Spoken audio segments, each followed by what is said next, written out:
Mic, camera, action. If it was up to me, a handshake is all I need. But Mr. White tells me he needs a signed contract. Nobody will take your word in the music business. It's fucked up that way. So you're gonna sign this piece of paper, or I'm gonna blow your fucking brains out.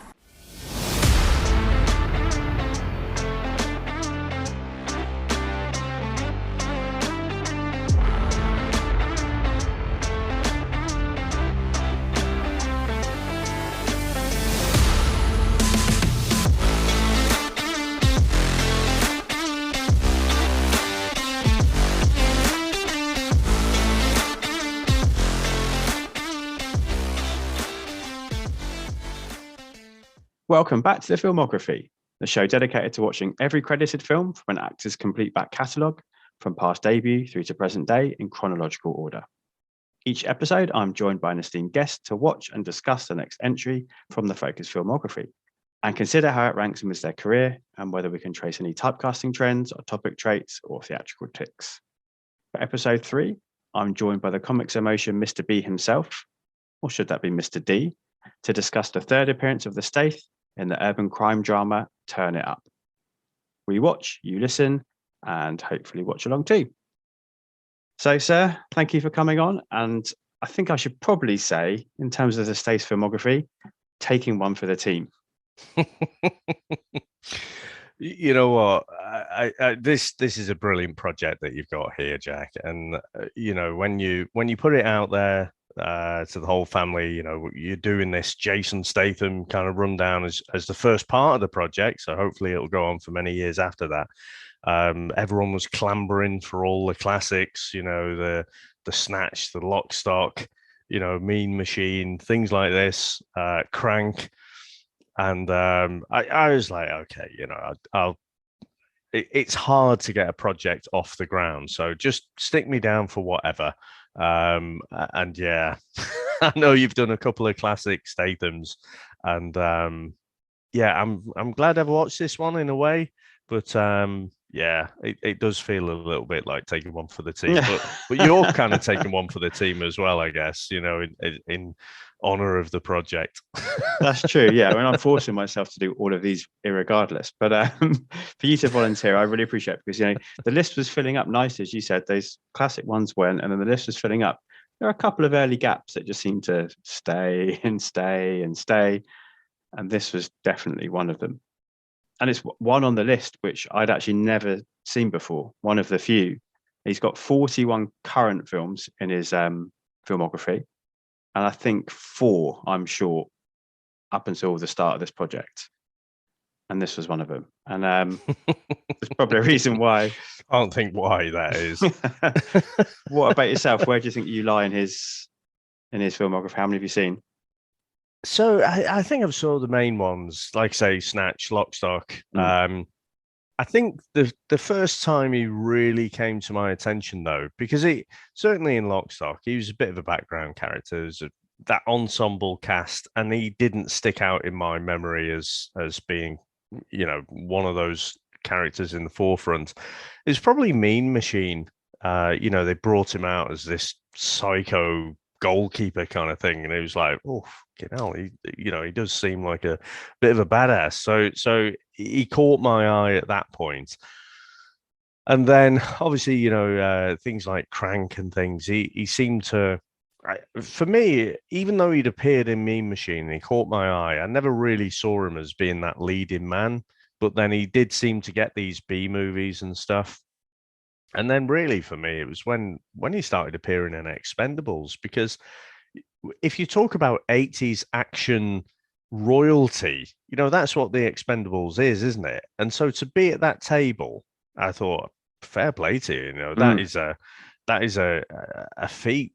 So you know, I never really saw that coming from him. So I don't know, I've probably seen up to 10, I would say, of Statham's movies, and like I say, probably the most popular ones. Definitely not this one. And maybe we can say, you know, we'll get into a bit more depth, but maybe you won't be seeing this one again after this. So, I mean, it goes without saying, like this is a first time watch for you. I mean, for a lot of these, it's going to be like, so how many times have you seen it? What have you thought of it? How have you grown with the film? And, particularly Lock, Stock and Snatch, they were interesting ones because if you're into him early on in the career, or people go back and watch them. Here, yeah, I mean, first time for you, first time for me.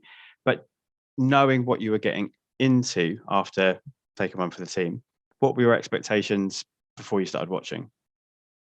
So, knew nothing of it. And when I saw the title, Turn It Up, I don't know why, but my mind went to Step It Up. So I wondered if it's, it's some sort of dance thing or what have you. And again, with Statham's background, that could have fit as well. But when I looked at the synopsis and watched the trailer, I was thinking, oh, you know what? This might be a little bit of an untapped gem. And I just want to read to you a synopsis here. And it says, a young rapper struggling with every aspect of his life wants to make it big, but his friends and foes make this odyssey of rap harder than it may seem. Now, that is actually the synopsis on IMDb for 8 Mile, which came out 2 years after this. But when I saw the trailer, I thought, I wonder if this is a bit of an 8 Mile thing. And, it didn't have Eminem in it and, that iconic lead track kind of thing. So maybe it was just, maybe this fed into the idea of doing this kind of film. And I'm still not completely writing that off. But having seen 8 Mile, this is definitely no 8 Mile. But that's kind of mentally, I was thinking, okay, I think I know what I'm getting in here. Kids trying to make it in the music industry and stuff, having a horrendously hard life, and trying to fight the odds and everything. So I thought, yeah, I think I'm going to enjoy this one. I mean, yeah, I think the comparison is completely apt, definitely.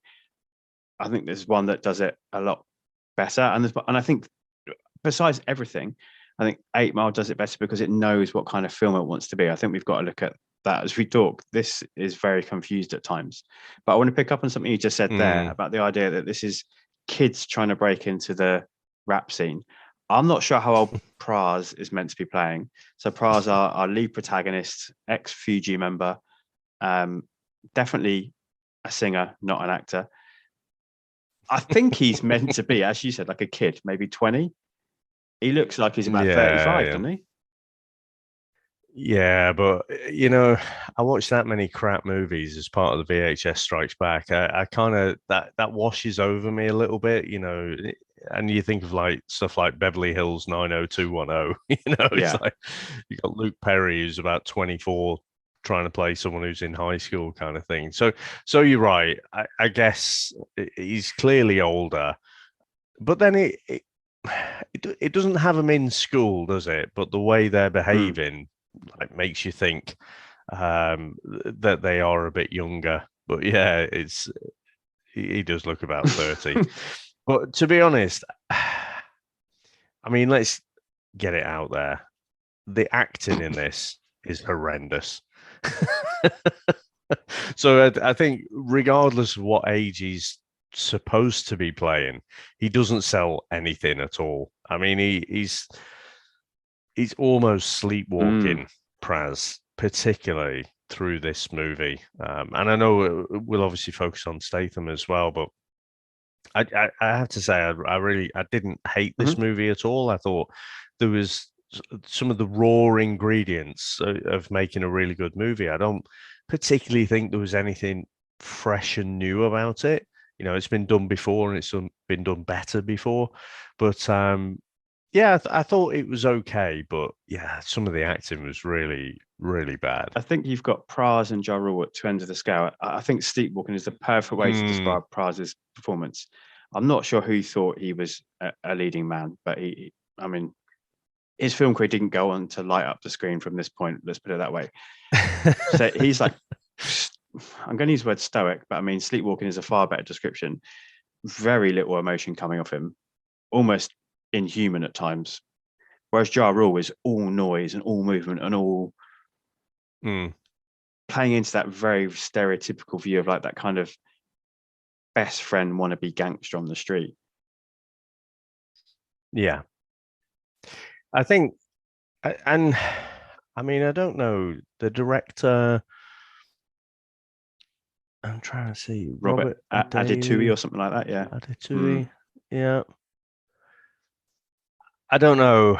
It some of it's uncomfortable because it does feel really like a stereotype, and especially when Ja Rule or Gage, like he literally or Diamond is the character's name, isn't it? He's been doing a bit of recording at the start there, and he gets bumped. It seems like the guy who owns the recording studio is doing him a favor. He's letting him record his demo on the cheap, if not for free. But then he's got people who are coming in and paying top dollar, and he has the ump about it. But then again, I think the dialogue, what's written on the script, is not really sold.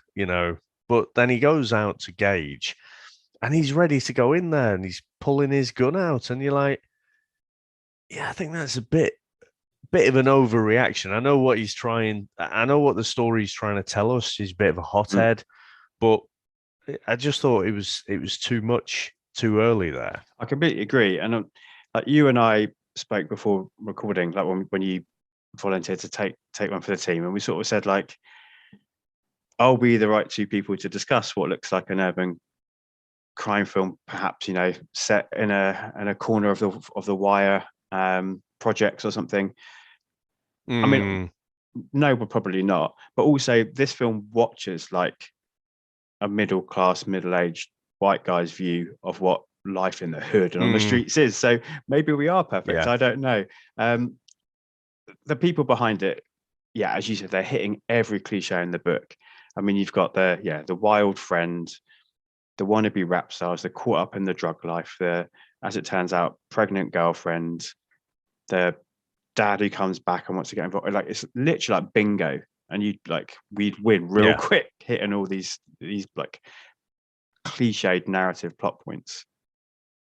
Yeah, it's pretty bad. I mean, like you say, the absent father as well. It's just, come on, dude. I can't actually see whether this guy, the guy who wrote it, was a middle-aged, middle-class white guy, to be honest. I did try to look, but they don't have any photos anywhere.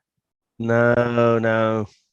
So I think let's just assume by what we're seeing on the screen that it actually was. But and that's probably one of the things that does it a disservice. But like I say, I didn't dislike it. I think the raw ingredients are there. But is that because it almost gives you nostalgia for other movies that it is like and does it better?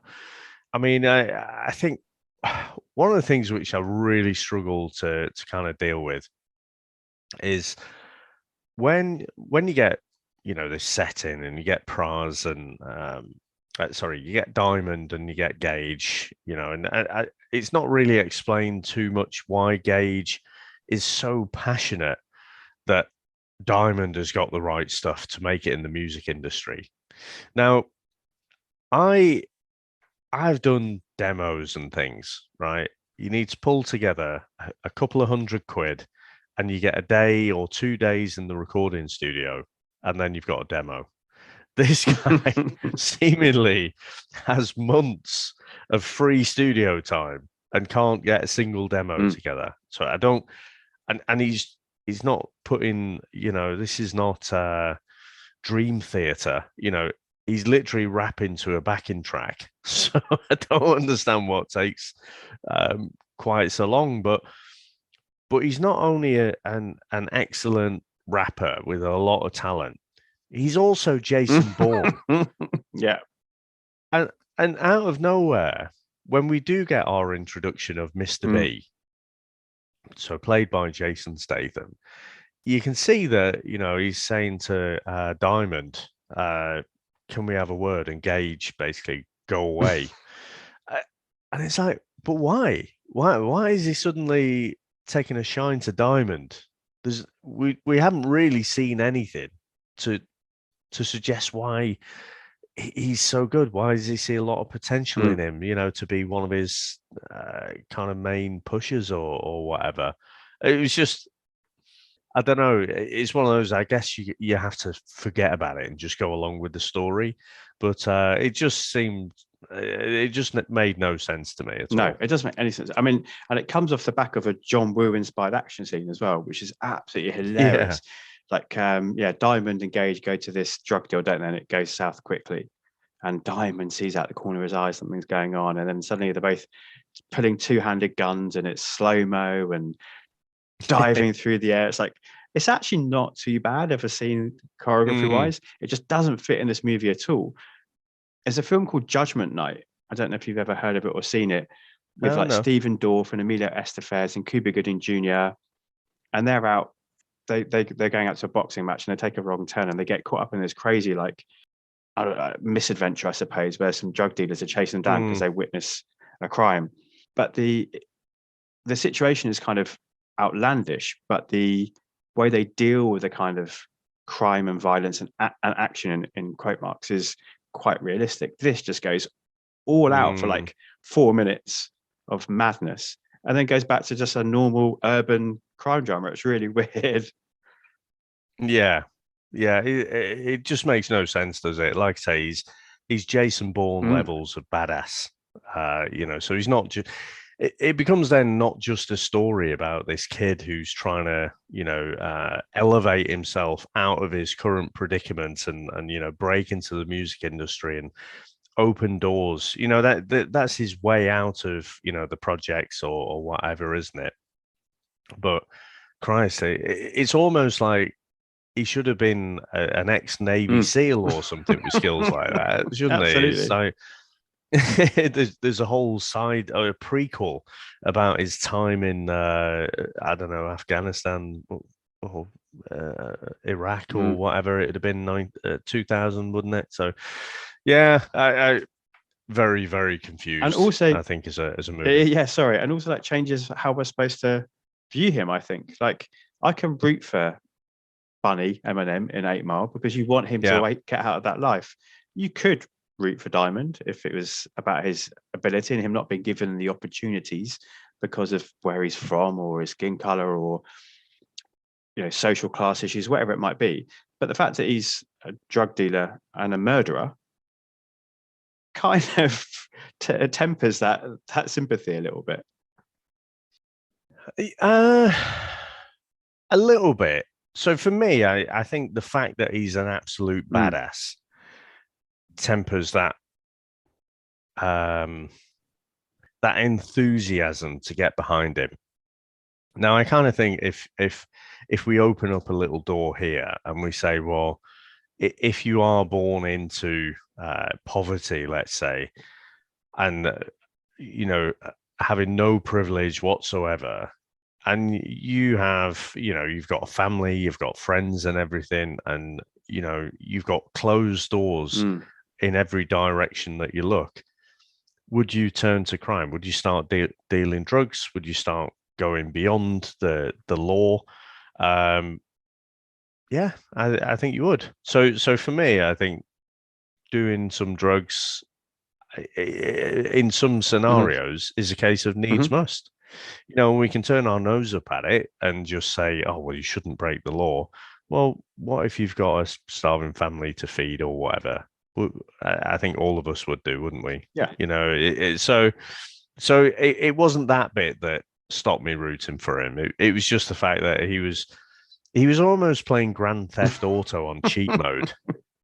It's like, well, there's no peril. There's nothing at stake whatsoever. He's just, he can't be killed. And later it gets even sillier, I think, in terms of the levels of badass. But I never felt like he was really up against it. And, he'd in the first act, you tend to introduce our characters, don't you? You introduce the conflict, and he could be on the brink of losing it all. And then he sort of rescues it in the final act. And I just never got any of that, really. He was just waiting for whatever era of success he was going to have, be it from the music or from the life of crime or, absolutely. So you mentioned... And he didn't ever... Oh, No, go on. sorry. He didn't ever have anything bad happen to him, really, did he? His mum I mean, died.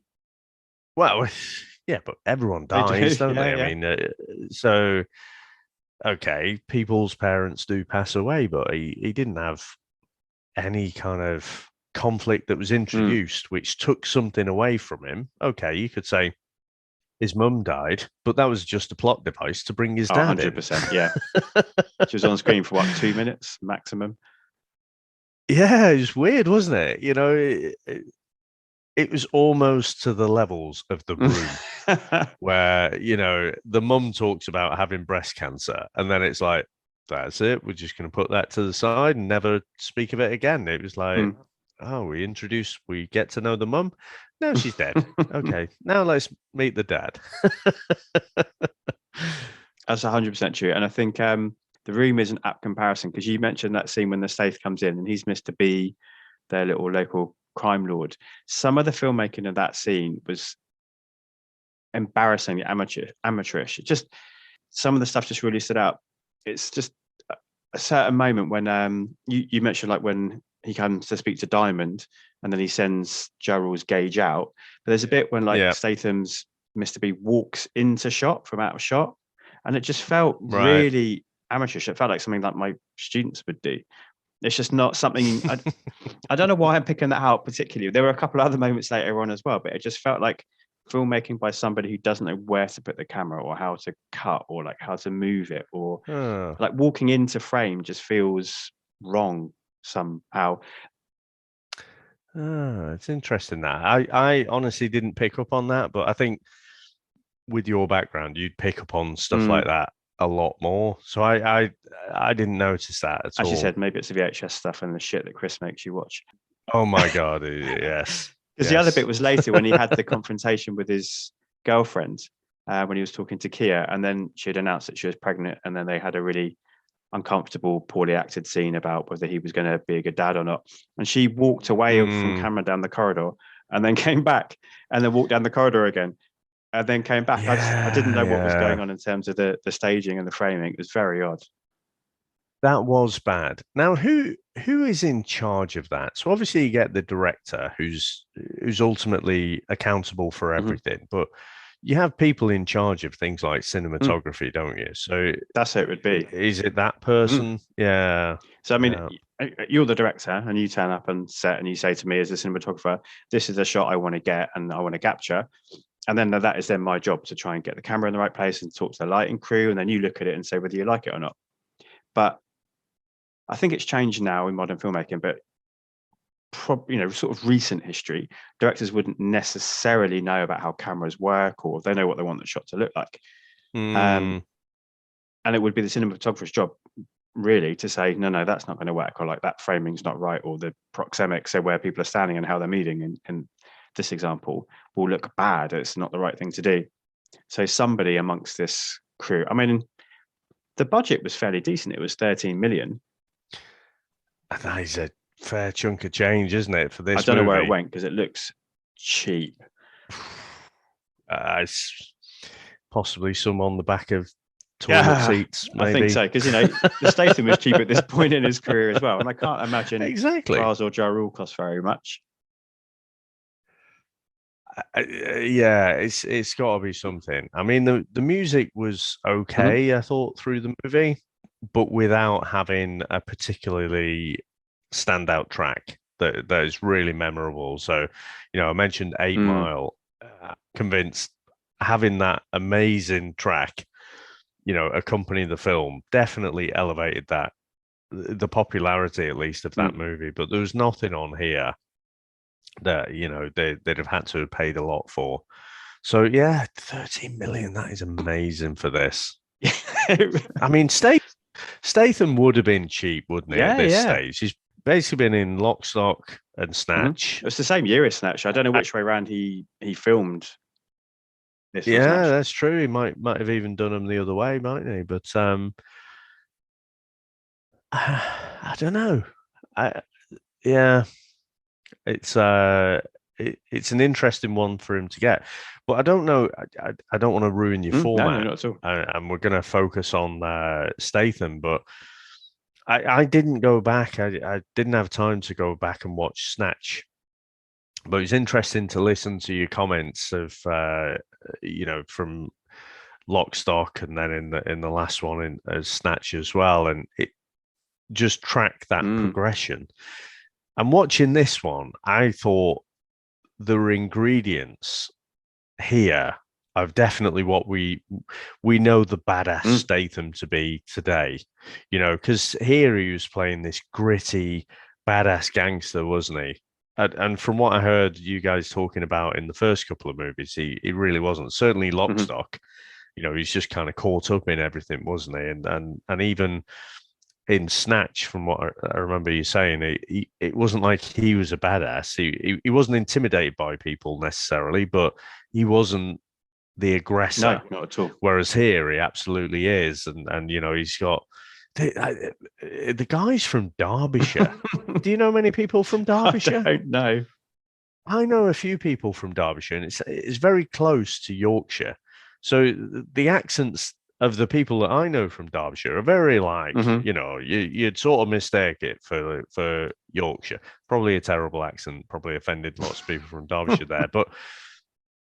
But to have this, where's he got this Cockney kind of accent from? I've no idea, but it's a real you fucking gonna piss me off. And, proper Cockney geezer, isn't he? So I don't know. It's, for me, there was more of there were more ingredients in this movie that he's taken forward, and probably, even though the movie is what it is, I think this has been a handy stepping stone for him to go on to bigger and better things later. Agreed. I mean, I think he stands out here, doesn't he? I mean, he is convincing enough as being this kind of gangster guy. He can throw a punch when he's got a couple of scenes where he's roughing up Gage, particularly. Like, it all looks very convincing. And obviously, at this point, we didn't know his background in martial arts and how skilled he was. I mean, it helps that he's acting against two complete planks of wood, essentially. But yeah, he's doing it in his own accent, whatever this invented accent, as you're saying, is. But I think, he comes out of this pretty well. And I think you're absolutely right. You can see that, okay, well, this guy can hold his own in a Hollywood movie. He doesn't really go on to play that many villains from this point, to be honest, but he can bring that action element into his roles. And it's only, a year or two later, and he's suddenly next to Jet Li in The One. Yeah. And that I think will be another quantum leap. I mean, I think Ja Rule is not terrible. Certainly not compared to Praz, but I think the only actors that they've got in this are probably Statham and the guy who plays the dad. One D. Curtis I thought Hall. the dad was actually, so I wasn't sure of his name, but I thought he was actually not too bad when he came in. He probably cost a bit of money because he was already well established by this point, wasn't he? And I think he's obviously gone on to continue to be really successful. A lot of people know him from Daredevil because he played Ben Urich in that first season of Daredevil. I didn't recognize him. Right. That was him. I can't believe it. Spoilers for Daredevil, but man alive, can't believe what they did to him. In that universe, of course. Who knows whether he'll be back again. Yeah. So yeah, you're right. He's probably the only name, really, because I mean, if this is going to be mostly an American release, I don't think anyone would have known who Statham was at this point, really. No, and you have to wonder, how they plucked him out. Did they see him in? If it's the same year as Snatch, did they see him in Lock, Stock, or is it just one of those where the agent becomes aware of, they need someone who's English? Would they have even said that?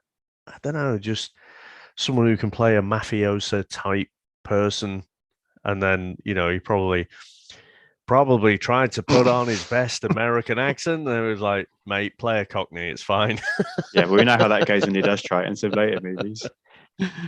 I think he must have had a really good agent early on in his career. I think he must have done. Guy Ritchie was in his corner, and he wrote that role in Snatch for the Stath, and that's awesome. And and as we said, I don't want to tread old ground that I did in the previous podcast.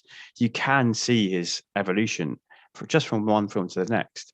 I don't think there's as much in terms of a quality of evolution here in terms of his acting. But I agree with what you were saying. In terms of where he's going to go, it's more of the Stath persona coming out, the guy who can be tough, who can fight, who can stand in a group of other tough men and be the one you'd look to and expect to walk out. We're starting to see that Stath. Yeah, definitely. And like I say, he is fairly intimidating in this, right up until the end, where he's really not. But we'll speak about that when we get to it. Well, I mean, let's go there now, because I mean, really, the whole film. Without seeing it, everyone's seen the whole film, haven't they? Guy wants to be a rapper, involved in crime. There's a couple of deals that go wrong. Ja Rule accidentally steals money from Mr. B without realizing it, so now owes him, doesn't he? So they go to do another deal towards the end, don't they? Which similarly goes awry, and Praz's diamond brings out his Jason Bourne skills again. Yeah, but I think I keep having to say I didn't hate this movie, but the more I kind of sit and think about it, there's some things that were just really bad, and the scripting. I say to Chris sometimes, this script was written in crayon, and the fact that Gage walks up to this record producer in the club, while the record producer is trying to talk to a lady, and he starts to try and sell, what Diamond can do, and he doesn't even have a fucking demo, and he gets all arsey about, what do you mean you want to see a demo? Like, it's like, initially, the record producer is probably the nicest record producer you're ever likely to meet, because especially if they're trying to chat up a lady, they don't want to fucking talk to you and about your career aspirations, and you haven't even put together a demo because you've not spent a day in the record studio. It was just absolute nonsense. But then, how much? I can't remember how much it was that Gage actually stole from Mr. B. $100,000. That was it. It was $100,000, and basically, Mr. B suddenly cares about the music of Diamond. Like it's equivalent. like if he can get his hands on this demo, then that is equivalent to $100,000, and it's like, it doesn't work that way. And I guess we have to think this was 2000, so was even Napster a thing? I think Napster might have been a thing around 2000, but people hadn't got their head around digital music at that point at all. So it's still very much old school, selling CDs. It would have been at the time mostly. But yeah, I found it really childish almost, the script, the idea that someone's got a sniff that he's got a bit of talent. Oh, we'll nick his, we'll kill his dad and whatever. But as long as we've got the copy, like it's the Holy Grail or something, and we'll release it, sell all these records, despite the fact we're holding the singer to ransom. It was a little bit nonsensical. Wasn't it didn't come together at all. No, and I do want to cycle back to the scene when they perform in the club, because I think there were some hilarious moments in that.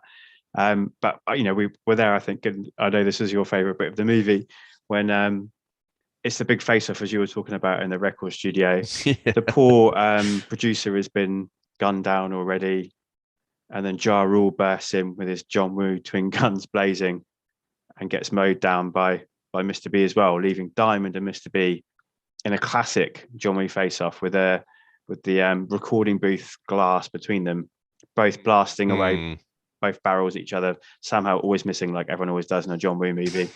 Stormtrooper shot. I know this particularly stood out for you. Oh my god. It was like you were playing some kind of old game. I say old, probably like 20 years old or something. When the sprites they can't just walk naturally side to side, so they have to hop. He's almost like Frogger.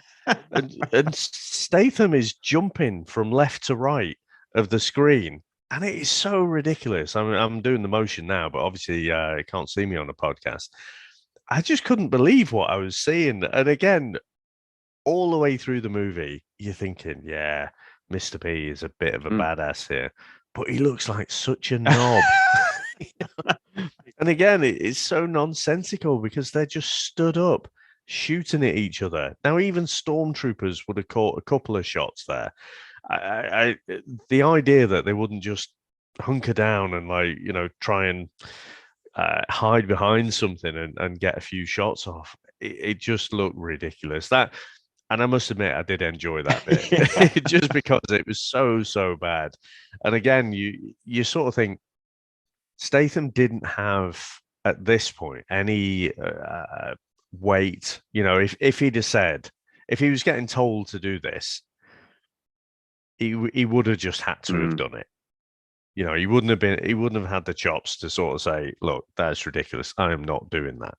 And I've heard like the likes of Scott Adkins and whatever talk quite openly on his channel about, he needs to make sure that a certain fight scene is right. So he will like get arsey about it because it has to be right for the screen. If it's not, people don't care about, well, it wasn't his fault. It was the cinematographer or whoever. It doesn't matter. All the people see is that final shot on the screen. And if it looks crap, they attribute that to the actor. Whereas the reality is it's not. It's all the different people who make this shot happen. And I like to think that if this had have happened a few years later, Statham wouldn't have complied with this particular scene. I think that's totally fair because I think the first film where I don't think I'd seen one at this point. The first Transporter film was when I really saw that, like, oh wow, I didn't know he could do this, and that has really slick choreography and action scenes. Obviously, we'll delve into it a lot more when we see the film. From the top of my head, I think it's directed by Corey Yen, who is like an action director, so he knew what he was doing. But we know that from this point onwards, really, he does kind of control his image much stronger on the screen. Yeah. And I imagine to that level that you're talking about, without having done any research at this point, that because of his skill set, because of his background in martial arts, he does know what he's talking about and he can help control how that's going to look. Because I remember the Transporter being really, really convincing. To go back to another reference you've made, Jason Bourne, the first time I saw The Bourne Identity, I was like, what? Matt Damon can do that? That's amazing.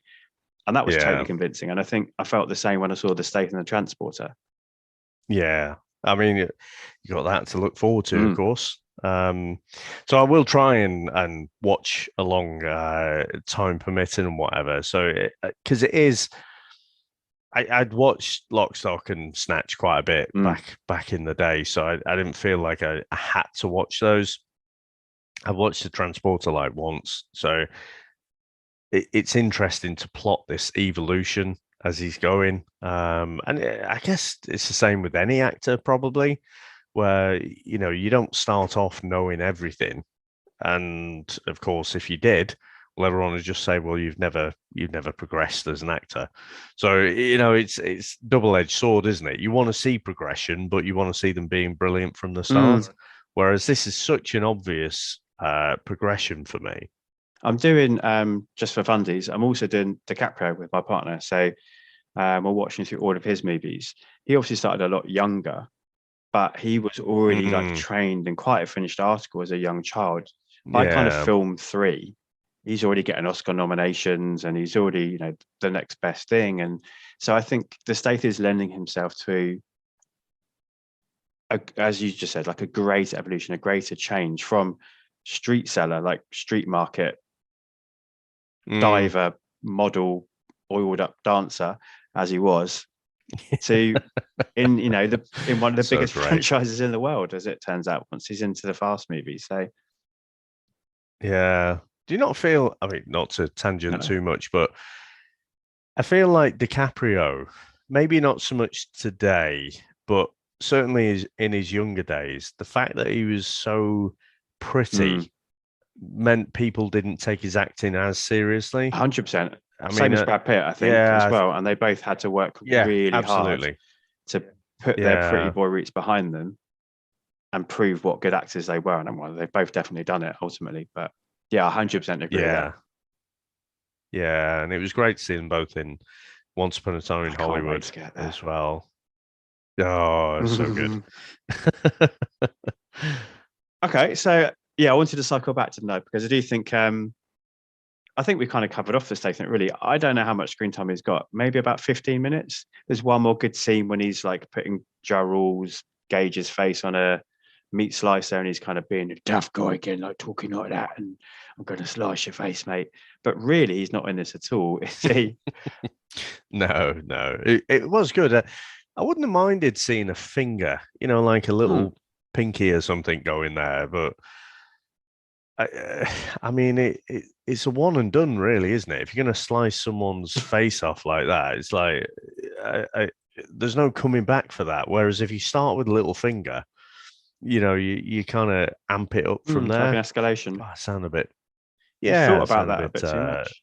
Yeah. I sounds a bit wrong, that, doesn't it? But you got to.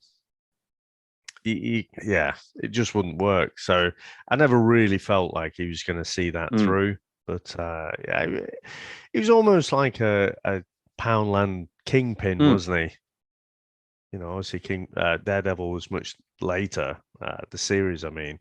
But yeah, I think he was all right. He was all right in this, and like I say, he was that stereotypical badass. Still don't understand why he equates a demo that sounds all right to 100 grand and thinks that's okay. You'd have to think most Mr. B's would just have killed Gage, wouldn't they? I mean, stole 100 grand from him. That's it. Because it's your reputation and everything. You can't let other people know that it's okay to steal from you and stuff. 100%. Poundland Kingpin is definitely the soundbite that we need to take forward from here. I love that. But we heard the track. We got to see it performed on stage in a club, the demo.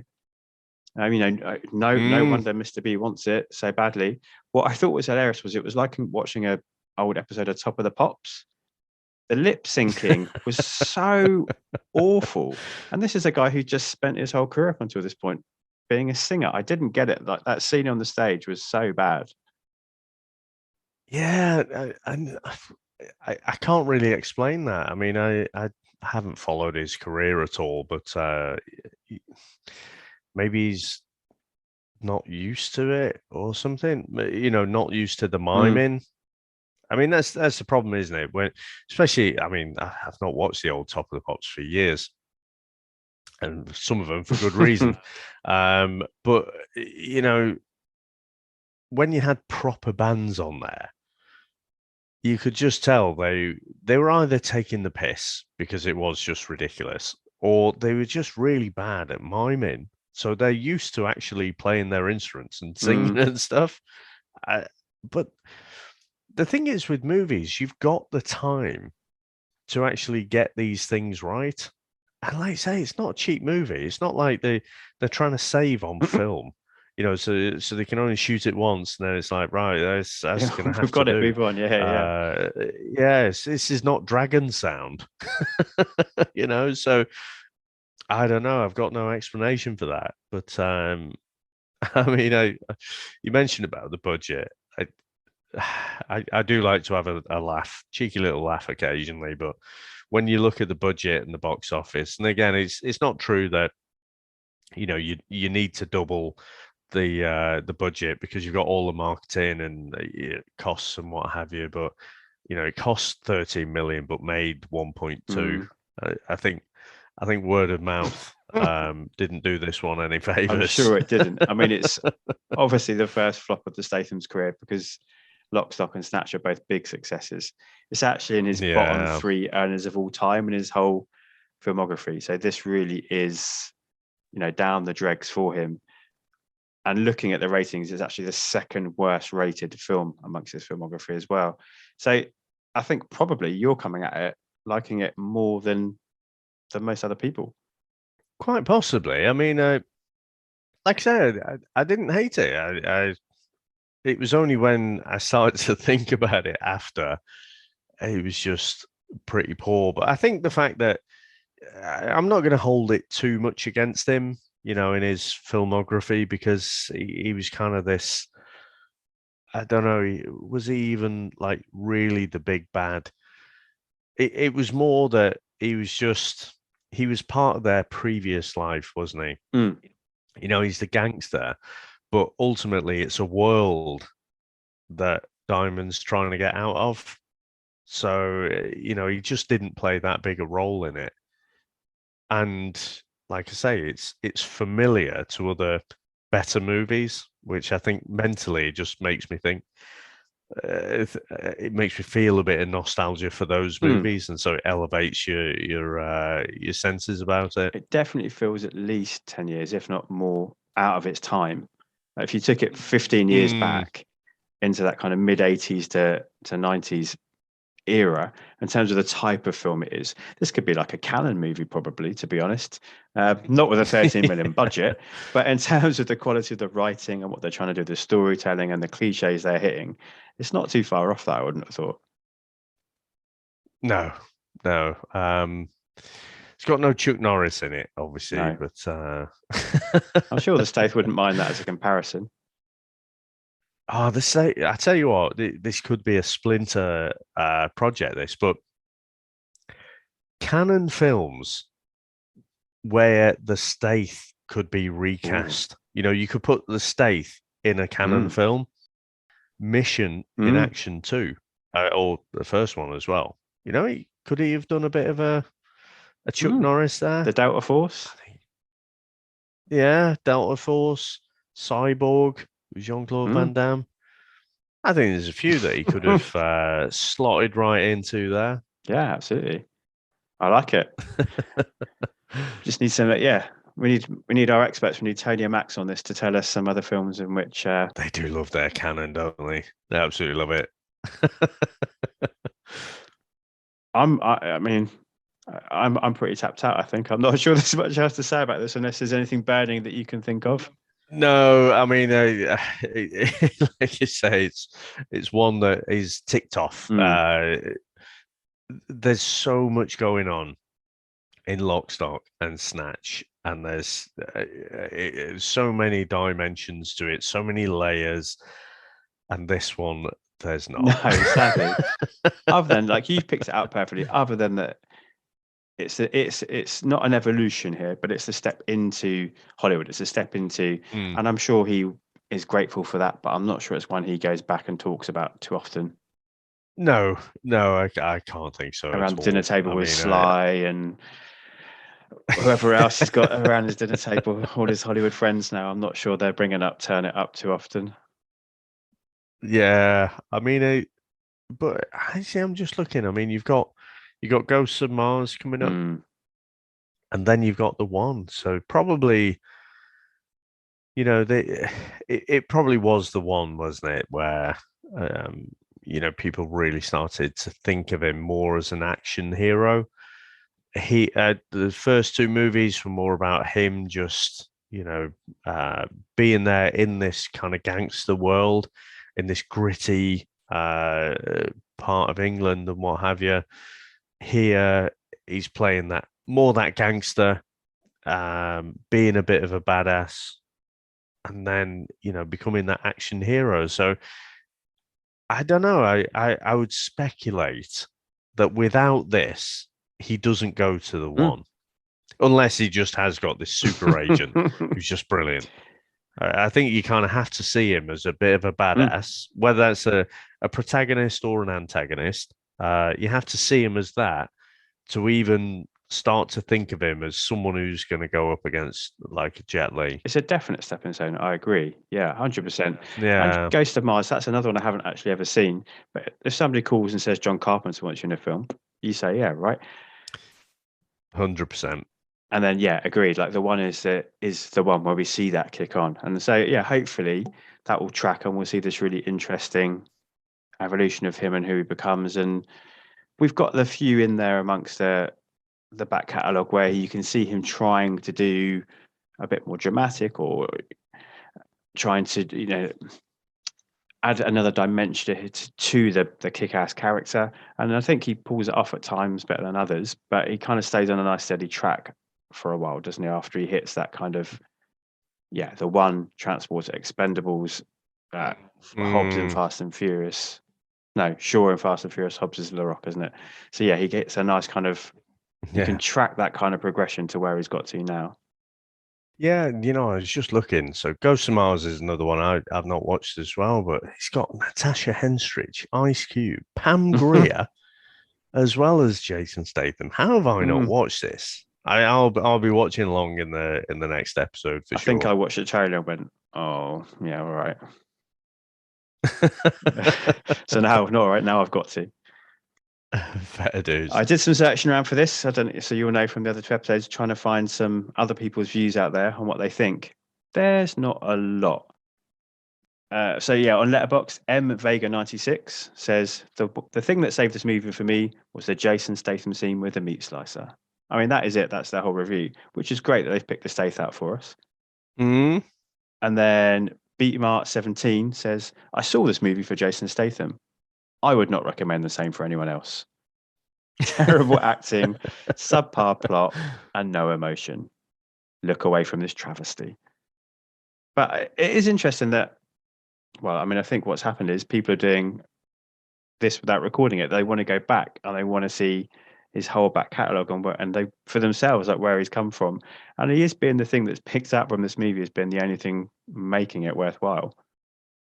I mean, I like to go and have a look at the IMDb ratings, and they're really not very flattering as well. But there's one that's like 5 out of 10, nothing special.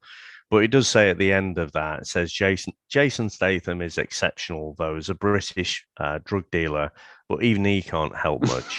Yeah. So again, you know, that's nailed it, really. It has done, yeah. Which leads us nicely into how you want to rate this film. So you'll know I'm just going for 3 categories, whether it's a classic amongst his filmography, whether you think it's worth catching, or whether it's for completists only. Well, there's no prizes for this one, as Stan Lee used to say, but no, this is for completists only. There is no real need to see this. This is not... I don't think there's a single thing that's really unique and memorable about this. I think it's, like I say, it's not... I've seen many movies that are a lot worse than this, but it doesn't need to be watched. And Statham, you know, he is decent in it, apart from the whole Frogger thing at the end. But yeah, you really have to be a completionist. Basically, I think you're probably, or we are probably, some of the only people on the planet I would suggest that have actually watched this for Jason Statham. I think that's probably true, other than those other 5 people that I found on Letterboxd, definitely. Yeah. And you know what? The scene you're talking about, it's available on YouTube. So if people are that fascinated, don't put yourself through watching this whole film. Just Google it on YouTube and you'll find him doing his Frogger bunny hop. So that is worth watching, to be fair. Not the movie, but that definitely is. According to Letterboxd, 291 people, that's in total on that site, have watched this movie. That's I don't, wow. You know, that's...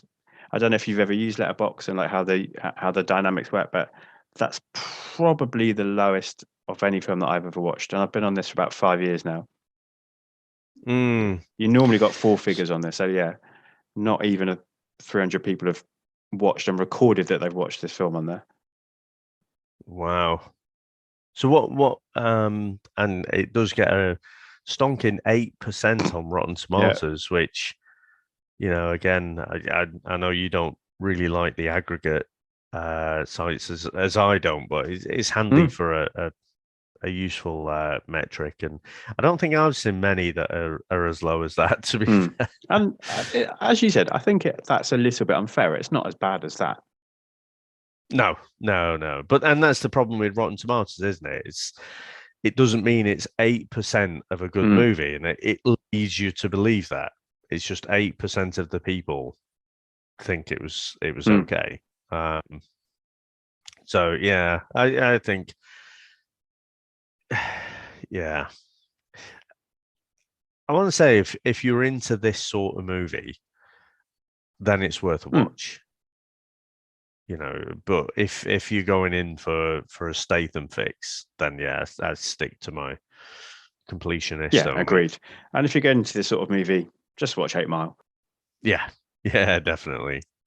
It's basically 8 Mile does everything that this does so much better. Agreed. The music's better, the story's more compelling, more believable. You know, I mean, Eminem doesn't suddenly turn into Jason Bourne. But no, I have found a positive review here. So it says, and even the positive review, it says it's a formulaic street crime thriller with a message. And if Turn It Up doesn't bring much new to the genre, it serves it reliably. Yeah, I think that's... So there you go. That is one of the few positive reviews on Rotten That probably Tomatoes. sounds about fair. Yeah, I think so. All right, then, Seth, thank you very much for coming on the show and providing your unique perspective. No problem. I know you're a very busy man. Is there anything particularly you want to promote? Oh, my word. What are we? When will this be coming out? This will be out a week Monday. So what's that? The middle of May. Let's just go with that. A week Monday. So I'm really hoping you're about to say Life on the Road. Chris and I have recorded that, and it's coming out really soon. You know what? I keep nagging him. Like I don't know. So I'm raring to go on that. I really want to put a full stop on it. So back to the office. Hopefully, I do keep nagging on at Chris. He just needs to watch the damn thing if you're listening, Chris, and then we can record that. And because we did say about, we're toying with the idea. We love the extras as well. So follow up the office with the extras, but we just need to. Well, no, Chris needs to watch the movie, and then I watched it about 3 times in a week. It's not The Office, and I do feel like he Ricky Gervais does ham it up a little bit. He brings in some things into the character which were never there in the series, and I just wonder if without bouncing off Merchant, he took it in a slightly weirder direction. Like there was some mannerisms that came in, but yeah, no. Hopefully, in the next month or so, we'll do that. I think middle of May. So we will on the VHS Strikes Back. So we'll have a few different things. So we'll have Splash coming up from 1984, Tom Hanks and Daryl Hannah, and then some ridiculous B movie called Hard Ticket to Hawaii, which is it's the sort of movie that you might see in years gone by, late night on Channel 5. Let me put it that way. Okay, I've got a measure already. Yeah, so and it's not terrible. But no, it is terrible. It's really terrible. But yeah, and you can also get me on Comics in Motion. At the moment, for Chris and Dave's reality TV cast, we're covering The Circle, which is something a little bit different. And I'm sure I'm forgetting something, but I always do. Well, I mean, when you've got 700 shows that are coming out, it's no wonder. I'll tell you what people might be interested in. So I'm doing a couple of episodes with Scott from 20th Century Geek. So we covered, I'm going to say that, well, it was like the Reanimator trilogy. I don't know if you watched that at all. The original was from 85. And then the last one, the third one, was in 2003, and then also From Beyond as well, which was another kind of H.P. Lovecraft inspired film. So yeah, a little bit of horror, but again, a lot of fun. I'm really excited for this because I'd never seen a Reanimator movie before Scott announcing he was going to do it. So I've watched Reanimator and Bride. Yeah, I've seen your reviews actually. I'm going to wait and delve into, is it From Beyond and Rebirth of Reanimator, so the belated sequel was called, Nearer the Time. Yeah, the third one's very different because it's 2003.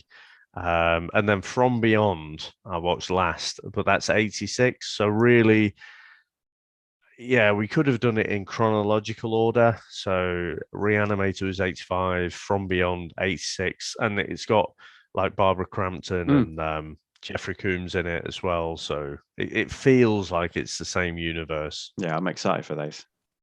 It was good. I mean, as you said, I'm very keen for watching along as much as I can, particularly when it takes one of these weird tangents. I loved it a couple of years ago when Scott did like Killer Clowns from Outer Space. I'd never seen that. So it was like, yes, I can get on that. And so yeah, I'm excited for those. I really want to, on the VHS Strikes Back, I want to introduce Chris to Critters, Oh, yeah. which I think I saw you cover recently. So that is, yeah, I used to love that as a kid. And I know Chris will absolutely hate it. It's sci-fi, it's a bit of horror, it's a bit of nonsense as well. I know he's going to hate it. And yeah. All right. Thank you again, sir. And thank you everyone else for listening and partaking in this journey with me through the Stath's filmography. I'm Jack's Musings, and you can find me on Twitter where I'm most active. You can also contact the show directly on Twitter under the name Back to the Filmog, and please make sure you use the hashtag #FollowTheFilmography. This show has been presented to you by the Pop Gorillas, a collection of hive minds who provide spoiler-free reviews of anything from pop culture in less time than it takes to listen to a song.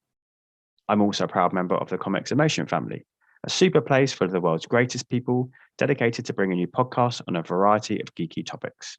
So please make sure you take the time to search, subscribe, and rate our shows whenever and wherever you listen. Until next time, be excellent to each other and make sure you take the time to treat yourself too. I am Jack signing off. Yippee-ki-yay, movie lovers.